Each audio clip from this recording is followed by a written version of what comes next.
Morning. Joe WHEELIS with WHEELIS Knives, out here at Georgia Bushcraft Festival, showing off some knives. Got to make a little bit of everything. Everything's handmade. Do all leather work, all heat treat, vet-owned business. You can find me at WHEELISKnives.com and WHEELIS Knives and WHEELIS_Knives on Facebook and Instagram. So, real quick, I was noticing that you have a hamon on your knives. Go ahead and talk about that real quick. Right, a hamon is just a kind of a traditional Japanese style of differentially heat treating the blades. You just clay up the blade, and when you heat treat it, one part hardens, and I want to say it's kind of soft. So it makes a real beautiful finish to it, and I really like doing those. A lot of my knives will feature hamons. Awesome. Thanks, Joe. Thank you. Hi, I'm Joshua Barnes with the WOODSRUNNER School of Self-Reliance. We founded the WOODSRUNNER School in 2016, July, so coming up in January the 25th of this year, we'll have 2.5 years in. We teach everything self-reliance related, all the way from generalized preparedness skills to wilderness survival, primitive skills, bushcrafting. We also get into homesteading, self-reliance type stuff, off-grid living. Been doing this stuff for a good while. We have an excellent team of individuals, such as Ziegler, my wife Jenna Barnes, Benjamin Raven, Lee Davis, and a couple other guys. We all got together and we started this thing up, and we've been having a great time with it. We're doing a lot more than just the actual teaching aspect. We also have gatherings as well at our school, different events. And you see here, we just now got into selling different wares. We kind of focus on the smalls, the extra things that people can carry for luxury, things like that, make things a whole lot easier on people when they're out abroad in the wilderness. So we've got everything from different hatchets and axes, different sharpening, stropping type materials, water filters, bellows, even our strikers. This is one of the things I actually make myself. It's actually a carbon steel striker. It's 4-sided, 90 degree, very sharp, used for striking ferro rods. Works really good. Be able to do well. It didn't work this morning. There it goes. So real good strikers here. If you guys want to get in touch with us, we're at www.woodsrunnerschool.com. That's www.woodsrunnerschool.com, or you can get us at 864-871-6223. And we're located in Clinton, South Carolina. Thank you guys. You are looking good. Who are you? I'm the guy that quit the corporate world as an investment financial advisor. Decided to buy me a piece of land, start living a wild life, hunting, fishing, and trapping, just like a pioneer or a frontiersman.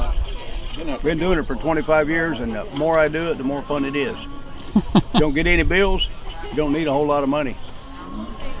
Right now I found this here knife at a yard sale because it was broke, but the part that I use is not broke, so it's a valuable resource. It's almost a treasure. Put a good edge on it. Look at that. Flexible. This is my knife I prefer to use to make real thin slices of deer jerky. I can honestly say you're probably the most entertaining person here, bar none. Bar none. This is his kitchen, by the way. He brought his whole kitchen with him. Well, this is my city kitchen. I call this my propane campfire. But I'm going to do a demonstration later this morning about all the wild nuts, how to eat them, or process them, or cook them, or make something out of them. So in a few minutes, I'm going to show the difference between mild and nasty and real nasty wild nuts. But just because they're nasty don't mean you can't eat them. You just have to process them a little different. Awesome. But when you learn to eat wild food, what you find out is you got more energy, more stamina, better health, and you probably take a whole lot less pills. Awesome. And I figured the less pills you take, the longer you last. Can we find you online anywhere besides you have I've got a whole lot. I did 30 episodes for National Geographic on a TV show called Live Free or Die. You can go to that and buy the DVDs and movies of the 30 episodes. You can go to YouTube, and they're making now little short movies of parts of the show that I did, and I think there's 60 of those. I don't know because I don't have a YouTube too dead. But you can go there and watch it. And now what I do is I spend my time signing autographs, meeting good folks, setting up a fairly modern outfit, selling souvenirs, taking pictures. and going to outdoor festivals, bushcraft workshops, trapping meetings, and hunting and fishing expos, and meeting a whole bunch of good folks. You do actually do skills training and everything, correct? I also do workshops at my place or at other people's place teaching primitive skills. Anything related to self-reliance. Hunting, fishing, trapping, building, making things, using natural resources to build and make things that you can use. And you actually live the life. It's not you don't go out and train and do it and then go live in your nice cushy apartment or something like that. You actually live the life. So I live this life full time. I haven't had an electric bill, no electricity for 25 years, no power, no plumbing, no flush toilet. I don't have a well, don't need a well. Water falls out of the sky at my place and I collect it, and it comes down the river and I dip it up, use it, I drink in it, swim in it, drink in it, catch fish out of it. And there's so much nutrition in wild water that I'm not a scientist, but there's so much nutrition that it keeps those minnows alive. And I figure anything to keep a minnow alive and everything's trying to eat it, probably be good for me too.